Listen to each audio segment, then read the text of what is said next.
Gen Z వ్యక్తిత్వం గురించి, జెన్ alpha beta వీళ్ళందరి యొక్క వ్యక్తిత్వం నుంచి స్టడీ చేయాలి అనే ఒక ఇంట్రెస్ట్ ఒక సంఘటన వల్ల కలిగింది.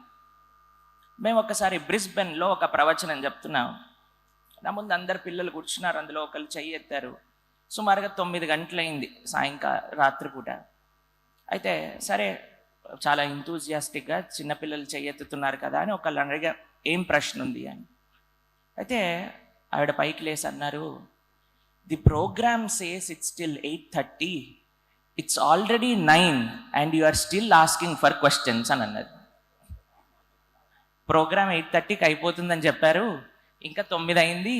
9 వరకు చెప్పటంతో కాకుండా మీరు ఇంకా ప్రశ్నలు ఉన్నాయని అడుగుతున్నారు, ఎప్పుడు పూర్తి చేస్తారు మీ ప్రవచనాన్ని అని అడిగాను అనమాట. నేను అన్నాను, ఈ ప్రశ్న కోసమే వెయిట్ చేస్తున్నాను, ఇప్పుడు ఆపేస్తాను అని అన్నాను.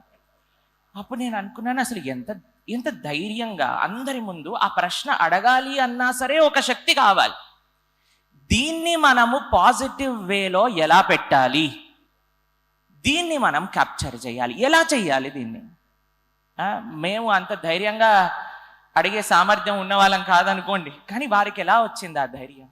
ఆ ధైర్యాన్ని మనం ధర్మం కోసం ఎలా ఉపయోగించవచ్చు, దీని గురించి ఆలోచించడం, వారి యొక్క ఆలోచన పద్ధతి ఏంటి, వారి యొక్క ఆచార వ్యవహారాలు ఏంటి అని తెలుసుకున్న కొద్దీ నిజంగా మాకు అనిపించింది, భారత భాగ్య విధాత అని ఏదైతే పేరు పెట్టారో నిజంగా అది ఆ జనరేషన్కి 100% సూట్ అవుతుంది.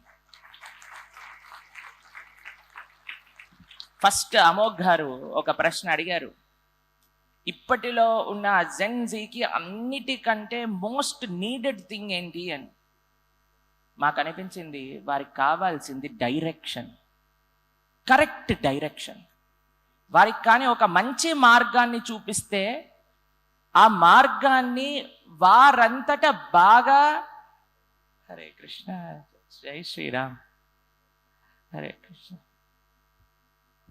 మన వేదాంశి వచ్చింది ఒక మంచి నెక్స్ట్ జనరేషన్కి ఒక మంచి ఎగ్జాంపుల్. అలానే ఇందాక పెద్దలు చెప్తూ అన్నారు, ముందుగా చిన్నపిల్లలు మారాలి అంటే తల్లిదండ్రులలో ఒక మార్పు రావాలి అని. అందరు మా దగ్గర నుంచి వచ్చి ఒక ప్రశ్న అడుగుతుంటారు, చిన్నపిల్లలకి భగవద్గీత క్లాసులు చెప్తారా అండి మీరు అని అంటారు. మేము అంటాం, ఫస్ట్ మీరు జాయిన్ అవ్వండి, 1 సంవత్సరం తర్వాత పిల్లల్ని జాయిన్ చేయండి అని. ఎందుకో తెలుసా అండి, ఇప్పుడు అందరి తల్లిదండ్రులు పిల్లల్ని క్లాస్లోకి పంపించి కింద వీళ్ళు మ్యాచ్ చూస్తున్నారు, ఆ పిల్లవాడేమో పైన భగవద్గీత తింటున్నాడు. అందుకే నేను చెప్తాం, ఫస్ట్ తల్లిదండ్రులు ఆచరించండి, తర్వాత పిల్లలకి నేర్పించండి అని. అలా మన వైష్ణవి మాతాజీ ఇంకా వారి వేదాంశి వాళ్ళ అమ్మగారు నాన్నగారు దానికి కరెక్ట్ ఎగ్జాంపుల్, కరెక్ట్గా చిన్నపిల్లల్ని ధార్మికంగా ఎలా పెంచాలి, వారి లోపల ధర్మానికి భావనలు ఎలా నింపాలి అని. చాలా సంతోషం వారు ఈరోజు ఇక్కడికి వచ్చినందుకు. అలానే పెద్దల ముందు కూర్చొని మాట్లాడేంత యోగ్యత ఉందని మేము అనుకోము, కానీ ఏదో చిన్ని ప్రయత్నం మీరు పిలిచారని ఇంత అమోఘంగా ఈ సభ నడుపుతున్నారు. ఎందుకు అనంటే, మేము ఎన్నో కార్యక్రమాలకు వెళ్ళాము, కానీ ఇంత ఇంట్రెస్ట్గా ఇంతసేపు కూర్చొని వినే ఆడియన్స్ని చాలా తక్కువ చూస్తాము. ఇక్కడ మీలో కనిపిస్తున్నారమ్మా. మేము ఫస్ట్ టైం వారిని కలిసింది విజయవాడలో ధర్మాచార్య సభలో మేము అనుకున్నాం, ఇంత పెద్ద పెద్ద మఠాధిపతులు పీఠాధిపతులు వీళ్ళందరూ వస్తారు, దేని గురించి మాట్లాడతారబ్బా అనుకుంటే, ఆ రోజు చిన్నపిల్లలకి ఎలా వాళ్ళని సనాతన ధర్మ మార్గంలో నడపాలి అని ధర్మాచార్య సభ జరిగింది. మళ్ళీ ఈరోజు ఇంకొక సభకు వస్తే ఇక్కడ జెన్జీని ఎట్లా ముందుకు తీసుకెళ్ళాలి అని సభ నడుపుతున్నారు. ఇదే సనాతన ధర్మానికి అత్యంత ఆవశ్యకం. పెద్దవాళ్ళ సమయం అయిపోయింది ఒక రకంగా చెప్తే. వారికి తెలుసుకున్నా సరే ఎంతగా వారు కాంట్రిబ్యూట్ చేయగలుగుతారు అనేది ప్రశ్న.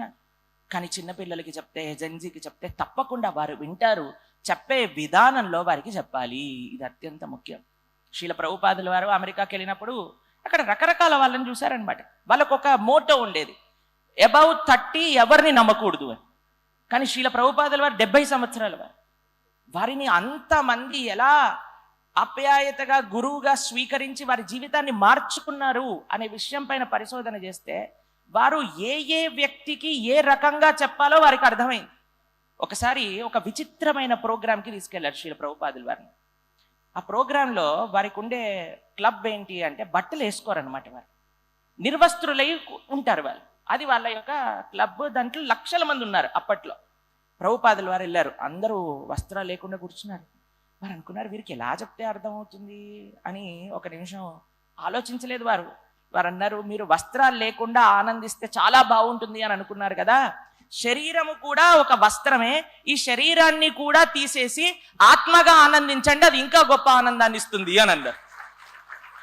వెంటనే వాళ్ళందరూ అనుకున్నారు, ఇదేంటబ్బా ఇది కూడా ఒక వస్త్రమేనా, దీన్ని ఎలా తీసేయాలి? ప్రభుపాదుల వారు అన్నారు, భగవద్గీత చెప్తుంది రండి అని అనగానే వెంటనే అక్కడి నుంచి అందరూ భగవద్గీత ప్రవచనాలకు వచ్చారనమాట.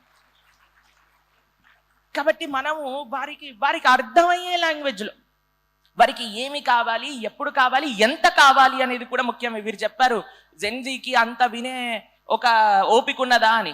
మా గురువు గారు ఒకసారి మాకు చెప్పారనమాట. కోవిడ్లో ప్రవచనాలు చెప్తున్న సమయంలో, నువ్వు బాగా రామాయణం చదువుతున్నామని 2-3 గంటలు రామాయణం చెప్తే ఎవరు వినరు నాన్న, కొద్దిగా తగ్గించి అరగంట చెప్పు అన్నారు. సరే అని అరగంట చెప్తున్నాక ఇంకొన్ని రోజుల తర్వాత వచ్చారు, ఎంతసేపు చెప్తున్నావు? అరగంటనా అన్నారు. అదేంటి గురుగారు ఏం చేయమంటారు అని అంటే, 60 సెకండ్ల లోపు చెప్పేది ఉంటే అని అన్నారనమాట. అప్పటి నుంచే రీళ్లు చేయటం ప్రారంభం చేశాము. ఇప్పుడు 10 లక్షల మంది వింటున్నారు. అప్పుడు ఎంత ప్రయత్నించినా మా నోరు ఎందుకు పోయేది, కానీ 30 మంది కూడా వచ్చేవాళ్ళు కాదనమాట. ఇప్పుడు తక్కువగా. కానీ మీకు ఒక విషయం చెప్తాను, రీళ్లు బాగానే ఉంటాయి, కానీ జీవిత సత్యాన్ని 60 సెకండ్లలో నేర్చుకోలేము. దానికి ఓపిక కావాలి. రీళ్ళు, ఈ కార్యక్రమాలు ఇవన్నీ ఏం చేస్తాయంటే, మనం ఒక స్వీట్ షాప్కి వెళ్ళినప్పుడు ఒక శాంపుల్ టేస్ట్ చూస్తాం. ఆ శాంపుల్ నచ్చినప్పుడు మనము 2-3 కేజీలు మోతీచూర్ లడ్డు ఇవ్వండి అని ఆలోచిస్తాం. అలానే చిన్ని విషయాలు మనల్ని అట్రాక్ట్ చెయ్యొచ్చు, కానీ దానిపైన మనమే ఒక ప్రేమను, ఒక రుచిని పెంపొందించుకోవాలి. అందుకే మేము ఒకసారి ఒక సభలో మమ్మల్ని అడిగారు, మోటివేషన్ ఎలా ఇవ్వాలి అని అంటే, మేము ఒక విషయం చెప్పాము అక్కడ, you don't need lot of motivation, you need sense control. ఎంత మనకి సెన్స్ కంట్రోల్ ఉంటే అంత ఆటోమేటిక్గా ఏది చూసినా సరే మనము చెయ్యాలి అనే ఒక మోటివేషన్ మనకి లభిస్తుంది అన్న దాంట్లో ఎటువంటి సందేహము లేదు. ఈరోజు పెద్దలు ఎన్నో మంచి మాటలు మాట్లాడారు, ఎంతో సమాజానికి కావాల్సిన విషయాల గురించి చెప్తూ ఉన్నారు. ఈరోజు మేము వస్తూ ఉన్నప్పుడు వింటూ ఉన్నాం, ఇక్కడ సభలో ఏం జరుగుతుంది, ఎవరెవరు ఏం మాట్లాడుతున్నారు. అలానే భారత భాగ్య విధాత అన్న టైటిల్ కింద ఇచ్చిన కొన్ని పాయింట్స్ చదువుతూ వస్తున్నాం అనమాట. చాలా ముఖ్యం. ఈరోజు మాకు ఒక విషయం అనిపిస్తుంది, చాలామంది పెద్దలు చిన్నపిల్లల గురించి, యువత గురించి ఆలోచించటమే మర్చిపోయారు అని అనుకుంటూ ఉన్నారు. ఈరోజు భక్తి అంటే కేవలం పెద్దవాళ్ళు వెళ్ళే ఒక ప్రదేశం, గుడి అని అంటే కేవలం పెద్దవాళ్ళు వెళ్ళాలి, ప్రవచనము అంటే కేవలం పెద్దవాళ్ళు వెళ్ళాలి, పూజ అంటే కేవలం పెద్దవాళ్ళే చెయ్యాలి. ఎందుకు? ఒకసారి ఒక ఆయన నాకు ఫోన్ చేశారు, ప్రభుజీ బొట్టు ఎందుకు పెట్టుకోవాలండి అని. అదేంటబ్బా అంత సీక్రెట్గా అడుగుతున్నావు? ఏం లేదండి, మా పిల్లవాడు అడుగుతున్నాడు, నేను ఒక్క నిమిషంలో వస్తాను, నేను రూమ్లోకి వచ్చాను, ఒకసారి నాకు చెప్తే నేను వెళ్ళి మా పిల్లవాడికి చెప్తాను అని అన్నారు.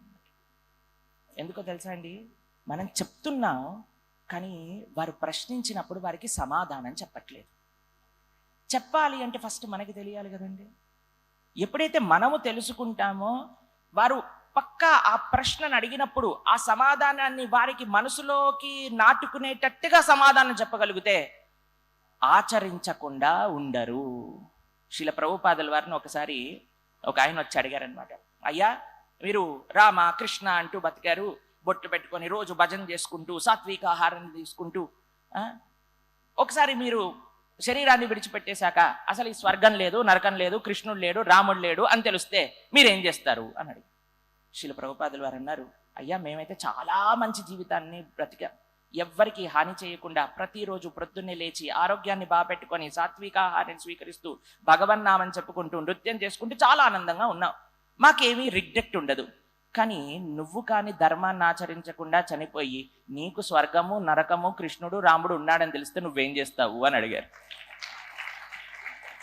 అడగంగానే ఆయన ఇలా ఆగిపోయారనమాట. నెక్స్ట్ ప్రశ్న ఏమడిగారో తెలుసా అండి, ఏం చెయ్యాలండి అని అడిగారు. చెప్తాను, కూర్చో ఇక్కడ. నాకు అనిపిస్తుంది చాలాసార్లు ప్రశ్నకి, ఈ జనరేషన్కి, జెన్జీ జనరేషన్కి ప్రశ్నకి వాళ్ళని ఆలోచింపజేసే ఒక ప్రశ్ననే సమాధానం.